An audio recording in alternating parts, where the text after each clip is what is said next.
When we say 70% first dose, that's our public-facing target. We want to keep it simple for people to aim towards, to unite around one big target that we can all focus on.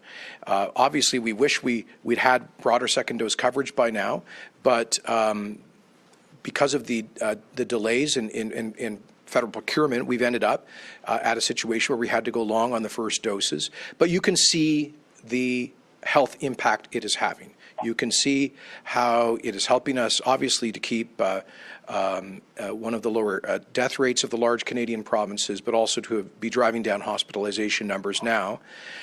We have looked very closely. Dr. Hinshaw and our public health team have studied very closely the experience of other jurisdictions with robust vaccination programs, places like, for example, Israel and the United Kingdom, various United States, and most of them went further on reopening at lower levels of population protection. So our public health team, in coming up with this policy framework, very closely assessed it, but they weren't just looking at first dose protection. They were looking at what percentage of protection do you have from infection and from serious symptoms from the first dose, what protection do you have on the second dose, but also what percentage of the population have natural immunity. That's another important thing to add. We estimate that about 14% of Albertans have a degree of immunity through antibodies acquired through prior natural infection. So that helps to make up the protection gap, if you will, between first and second dose. And let me just say that fortunately Alberta does have the highest percentage of population having received a second dose amongst the Canadian provinces. We did go longer on the second doses, particularly with the most elderly and vulnerable at the beginning of our vaccine rollout in this winter and early spring. So we are at 9.2% of eligible population having received a second dose. That I believe it's 7.4% of total population. That's almost twice as high as the Canadian average. So once we start to see first dose demand begin to trail off, I suspect probably in the latter half of June we'll see the rate of booking start to decline. We will definitely use the supply to push forward the second doses as quickly as we can. The bottom line, I guess I'll try to simplify or summarize that, is the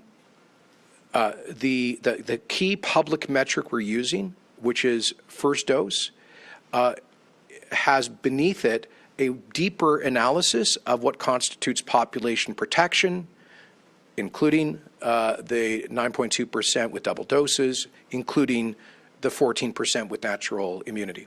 This is all based on analysis done by our public health experts on the efficacy of vaccine coverage, both for both first and second doses. There are, as you know, a number of studies around the world on first dose effectiveness and the gaps. For example, the AstraZeneca, there is at least one study out of the United Kingdom indicating that a longer duration interval between first and second dose is actually more protective. And so this is critically important. It is clear that, you know, in the case of the United Kingdom, for example, they've had a long interval between first and second dose on AstraZeneca, which has been their mainstay vaccine, and COVID has fallen almost off the charts in terms of a public health risk in the United Kingdom. So we will be catching up with second doses. I anticipate that we'll start in mid-June. As we see demand for first doses begin to abate, we'll begin to catch up with that second dose coverage to provide that full possible effectiveness. The key metric for pressure in the healthcare system overall is hospitalizations. The ratio between COVID admissions for acute care beds and ICU admissions has remained relatively constant throughout. It's a little higher for ICUs in the last month, but and also it's very important for us when we're putting out a policy framework like this to, as much as possible, keep it simple. Underline these two metrics of hospitalizations and first dose vaccination is a lot of other statistical analysis. For example, if you have 500 people in hospitals, how many does that imply in ICUs?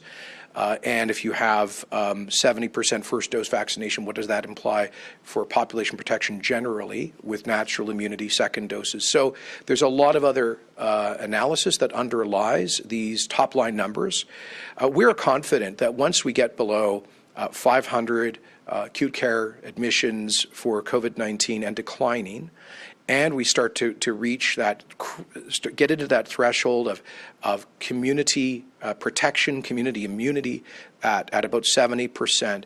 Based on international experience, we are confident that we'll be in a very good position.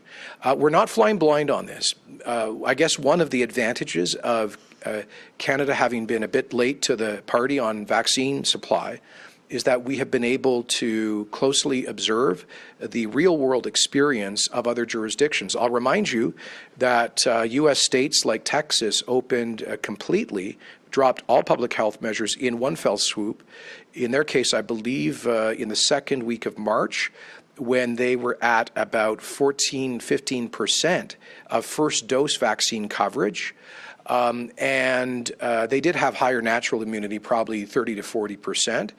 But states like Texas and Florida and many others completely dropped their public health measures at much lower levels of population protection than are built into Alberta's plan, and their numbers have continued to drop. We're not just looking at U.S. states, but we've seen similar trends, again, in places like UK and Israel.